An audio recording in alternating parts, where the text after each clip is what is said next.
Hello friends, welcome to my YouTube channel legal and social awareness. कैसे आप सब लोग? उम्मीद करता हूं कि आप सभी लोग स्वस्थ होंगे और अच्छे होंगे। एक सवाल जो अक्सर पूछा जाता है व्यूवर्स के द्वारा कि किसी क्रिमिनल केस में कॉल डिटेल रिकॉर्ड की क्या भूमिका होती है।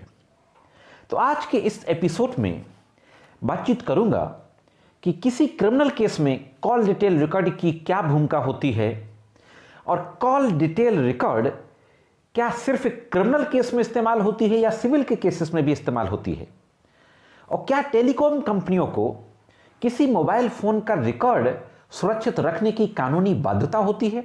अगर कानूनी बाध्यता होती है तो कितने दिनों तक किसी कॉल की डिटेल वो सुरक्षित रखते हैं, और कॉल डिटेल का जो डेटा होता है उसमें होता क्या क्या है, क्या वॉइस रिकॉर्डिंग भी उसमें शामिल होती है।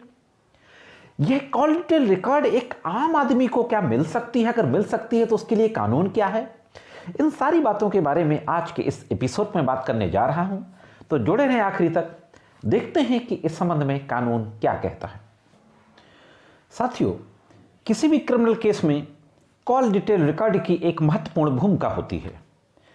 फॉर एग्जाम्पल, अगर किसी व्यक्ति के ऊपर मर्डर का चार्ज है और एफआईआर अज्ञात पे लिखाई गई है और किसी व्यक्ति के ऊपर आरोप लगाया जा रहा है कि मर्डर के पीछे फला व्यक्ति का हाथ हो सकता है, तो जिस व्यक्ति का मर्डर हुआ है उसके मोबाइल की कॉल डिटेल रिकॉर्ड निकलाकर यह देखा जा सकता है कि जिस व्यक्ति पर आरोप लगाया जा रहा है उस व्यक्ति से उसकी कब कब बात हुई है, क्या उसके मर्डर से ठीक पहले उस व्यक्ति से बातचीत हुई है कि नहीं हुई, या कितनी देर तक बात हुई है।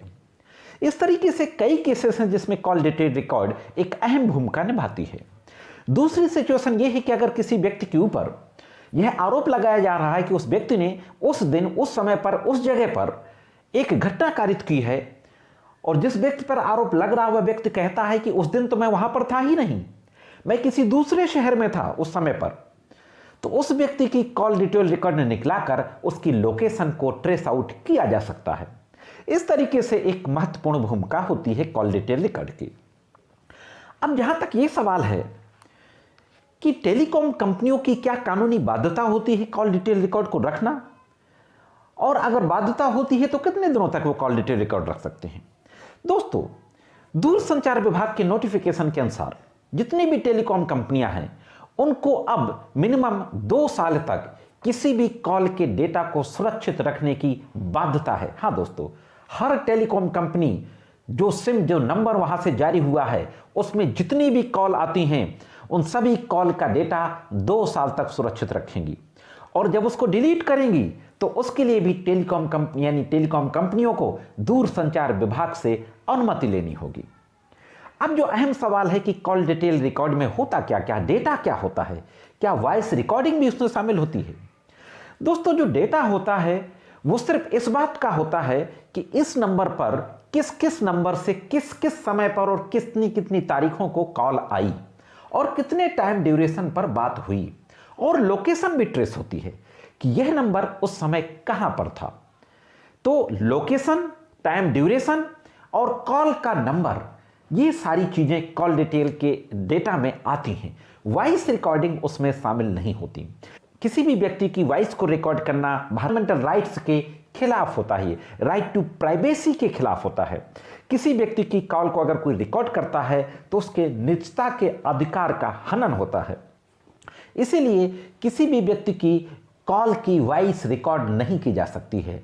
वॉइस रिकॉर्ड उसी सिचुएशन में की जा सकती है जब उस व्यक्ति का मोबाइल चोरी हो गया हो, खो गया हो, और उस मोबाइल नंबर को सर्विलांस मशीन में डाल दिया जाए, तब उसको ट्रेस किया जा सकता है कि इससे क्या क्या बात हुई।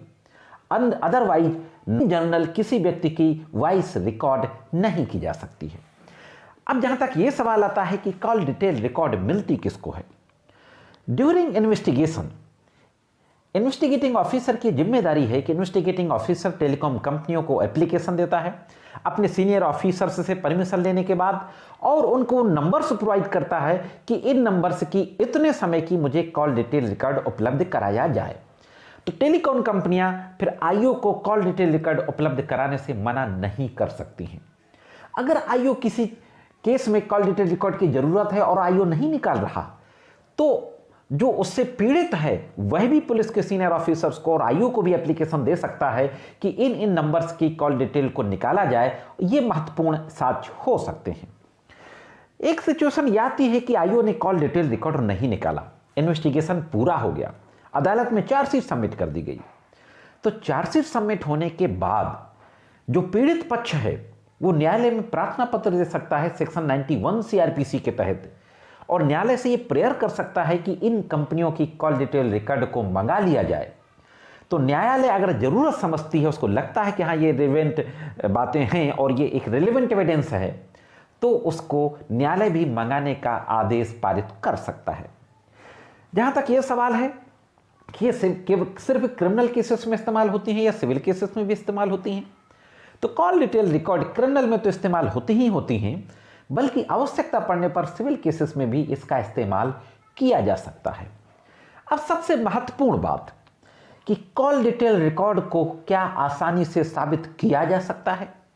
दोस्तों, इसके लिए जब 2000 में इंफॉर्मेशन टेक्नोलॉजी एक्ट आया तो इंडियन एविडेंस एक्ट में भी काफ़ी चेंजेस किए गए, अमेंडमेंट्स किए गए और सेक्शन 65A और 65B जोड़ा गया।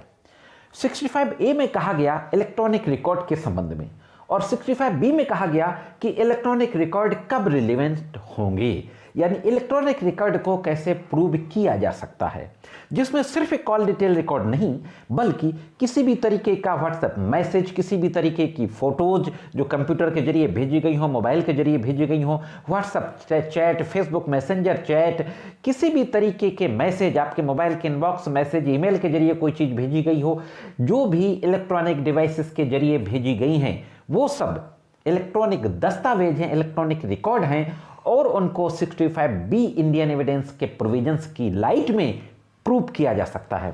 65B इंडियन एविडेंस में क्या कहा गया है, इसके बारे में किसी दिन डिटेल वीडियो में बातचीत करेंगे। तो दोस्तों, यह थी एक छोटी सी महत्वपूर्ण जानकारी कॉल डिटेल रिकॉर्ड के संबंध में। ये जानकारी कैसी लगी, मैं समझता हूं कि जरूर आपको ये जानकारी काम आएगी। आज के वीडियो में सिर्फ इतना ही, कमेंट्स करके जरूर बताएंगे जानकारी कैसे लगी। मिलते हैं किसी अन्य वीडियो में कानून की कुछ अन्य जानकारियों के साथ। तब तक कानून की विभिन्न तरीके की जानकारियों के लिए देखते रहें लीगल एंड सोशल अवेयरनेस।